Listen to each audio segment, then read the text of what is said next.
Everyone here has a characteristic number of chromosomes in their body, half of which came from their mother, half of which came from their father. Each of these chromosomes contain your genes, which control the production of the proteins, which control all the characteristics in your body. These chromosomes, one of which comes from your mother, the other which comes from your father, are homologous because they each contain the same gene, not the same allele, not the same trait, but the same gene which controls some characteristic of a trait. We call this homologous chromosomes. Now, your body has 46 chromosomes, and we call that the diploid condition, which is 2N, two copies of each chromosome. Each parent contributed 23 chromosomes, or the haploid number, from the gamete, which are the sex cells, the egg and the sperm. So when the gametes are formed, one cell becomes four non-identical cells with half the number of chromosomes of the original cell. This process is called meiosis. Meiosis consists of two separate phases, meiosis 1 and meiosis 2.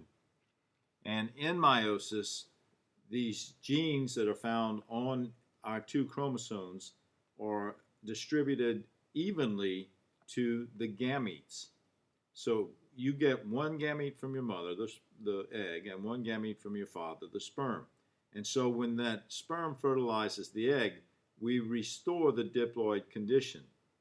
And that means that we get a series of genes for each trait from each of our parents independently of the other. Now, these gametes are formed in the process called meiosis, which is a type of cell division that will reduce the number of chromosomes. So we call meiosis a reductive division. Meiosis occurs in two different phases, again, meiosis 1 and meiosis 2. Again, just to reiterate, our gametes contain 23 chromosomes, half the number of our somatic or body cells. So since it's half the number of our somatic cells, we call this the haploid cell or the haploid condition. And the cell that has the full set of chromosomes, that is two copies of each chromosome, is called a diploid cell, or this is the diploid condition. Now, a cell that undergoes meiosis begins in the interphase just like any other cell. These cells, which we call the primordial sex cells, are destined to divide not once but twice in meiosis. So, meiosis will produce our gametes as a result of this reductive division. Fertilization, the combination of the union of the male gamete, the sperm, with the female gamete, the egg, results in the process we call fertilization, which restores the diploid condition. Okay, in interphase, just as we talked about in mitosis, the chromosomes will replicate, and the chromatin will condense, will form these the poles by the centrioles, and we'll start to establish the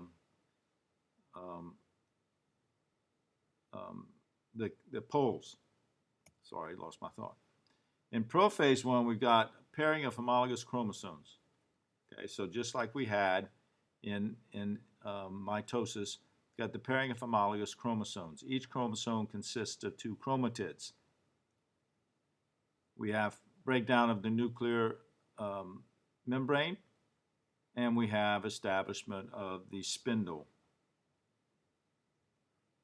In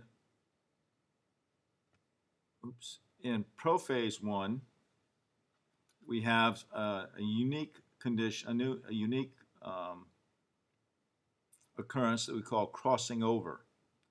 And what this is, the chromosome segments, we exchange part of the segments of the chromosome with the other chromosome. There is an overlapping of the chromosome in a region we call the chiasmata. And at the chiasmata, the one chromosome will exchange the genetic information with the other. For that reason, you don't truly get an exact copy of your parent's genome, but rather you get a gamish of your grandparents' genome. And in crossing over, the chromosomes are going to exchange genetic information between each other.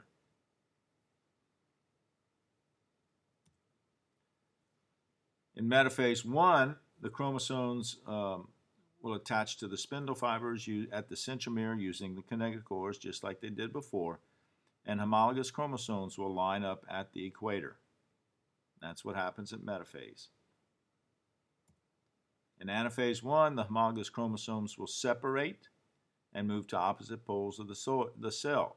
But I want you to notice that here we're a little bit different than when we are at mitosis. The chromosomes are separating, not the chromatids. In telophase 1, the spindle will break down, the chromosomes will uncoil and form two nuclei, and the cell will divide. Now, sometimes this cytokinesis event, the cell division, is delayed until after the second nuclear division. So you need to be aware of that. In prophase 2, we begin the second set of divisions, which is most like the mitotic division. In prophase 2, a second set of phases begin, the spindle apparatus begins to reform, and the chromosomes will condense. There is no nuclear membrane to break down.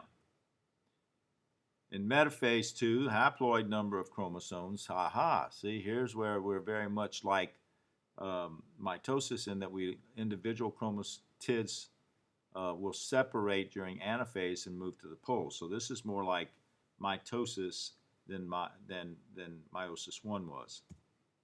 In anaphase 2, the sister chromatids now are pulled apart at the centromere, and the chromosomes, the individual chromosomes, will be pulled towards the pole, just like in mitosis.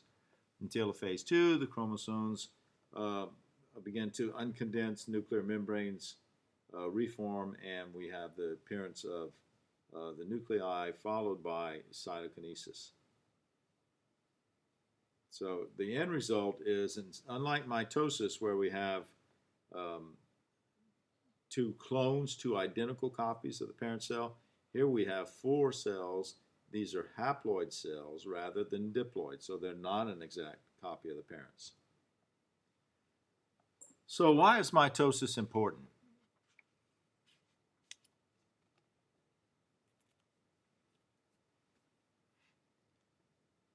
Mitosis is important because it allows genetic recombination during fertilization, which means that these daughter cells, which are not identical to the parents, have created an entirely new genetic structure, an entirely new genome.